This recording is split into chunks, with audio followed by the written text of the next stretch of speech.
Another day, another U-turn from the Labour Party. That's correct, yes. Prime Minister Keir Starmer has now agreed to launch a statutory national inquiry with authorities compelled to witnesses and to investigate local authorities. That is big. In a significant policy shift from the UK Prime Minister Keir Starmer, he has announced a national inquiry into the grooming gang, shifting or reversing his earlier stance on this. What was then or once deemed unnecessary has now become government's top priority.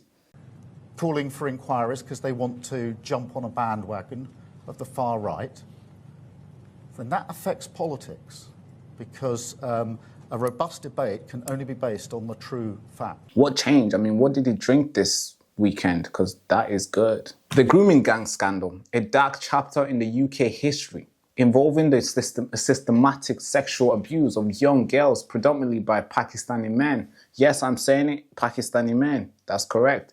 Despite previous inquiries, critics argue that many recommendations have been unimplemented, and the full scale of this whole abuse has remained unchecked. I kind of agree with that, yes.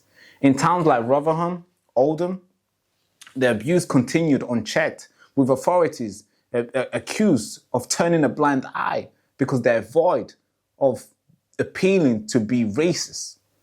And more often, it was a void because they're scared to lose this big bank of votes from the Pakistani community. Yes, they didn't want to lose the vote, let's say it out there. In January 2025, national inquiry into the grooming gang was proposed, and few member of parliaments like Rupert Lowe, who has been on this matter since the time he was elected. Great guy, great work that he's doing on this stuff. But Shadow Home Secretary Jesse Phillip initially opposed a national inquiry, advocating for local investigation instead. Years and years worth of evidence. Rishi Sunak is doing nothing, and today exactly what happened in Rochdale is happening in every single part of our country. Well, now that same Jess Phillips is in a position of power at the Home Office, and she has just rejected a national inquiry into rape gangs. Well, why do we think that is? I mean, I've got a little theory. Yeah, go on, lad. Just watch him. But the tipping point became when Elon Musk got involved, criticizing the UK government of how they were handling the grooming gang, labeling it disgraceful and going as far as calling Jesse Phillips rape apologist. Yes.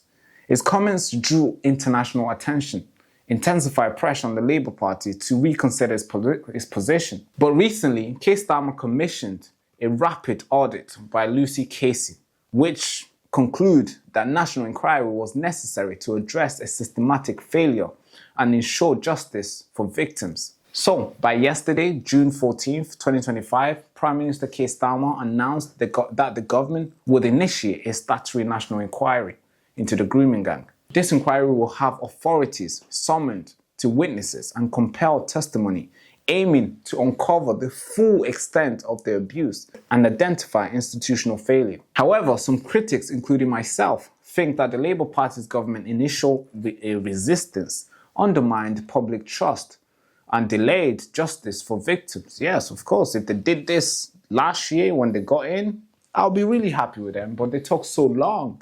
Took over a year.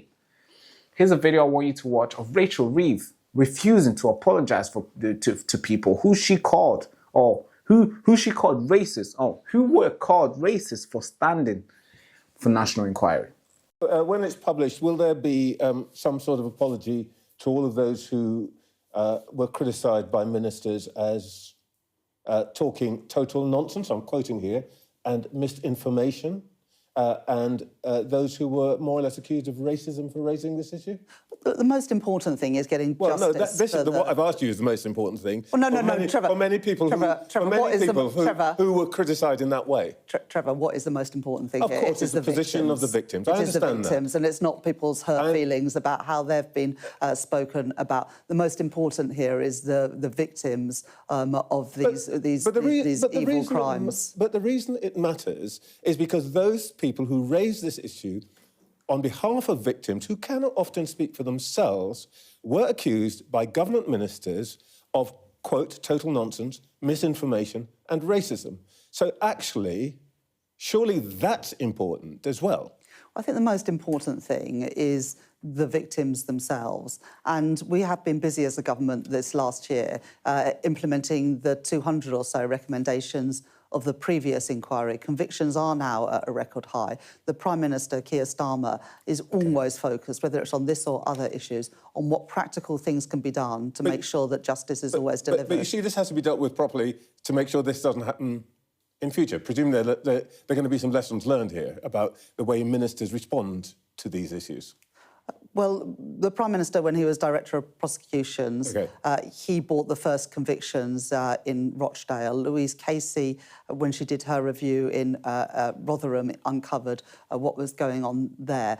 So I think the Prime Minister's got a good track record in this area. The first convictions, he, unlike the previous government, is implementing the recommendations of the J review. And now we will go further and have alongside these local inquiries and national inquiries. So we do learn lessons for the victims. Labour's reversal on grooming gang inquiry highlights the complexity interplay between public pressure and political accountability and the pursuit for justice. With national inquiry is just a step forward, because what remains is the justice for the victims, for all the heinous crime they had to endure from all these perpetrators. And what will happen next? What changes will the government implement to make sure that authorities do not turn a blind eye again? Because it's all good to look and find the crime and find, oh, this is the problem. Oh, people were scared of being racist. It's all good to do that. We find it, yes, we acknowledge it. Yeah, people were scared to be racist, so they allowed Mohammed to do whatever he wanted. I understand that. But how are we going to fix that so the next person who's in charge doesn't feel like he can turn a blind eye and something like this to still happen? That's the big question here. I'm looking forward to what the government will do. I'm also happy that this has occurred, because this is a good news and the nation needs to know. Anyway, that's me, Baraka Amori. This is Newsroom. Thank you so much for watching. Leave your comments below. I want to know what you think about this story.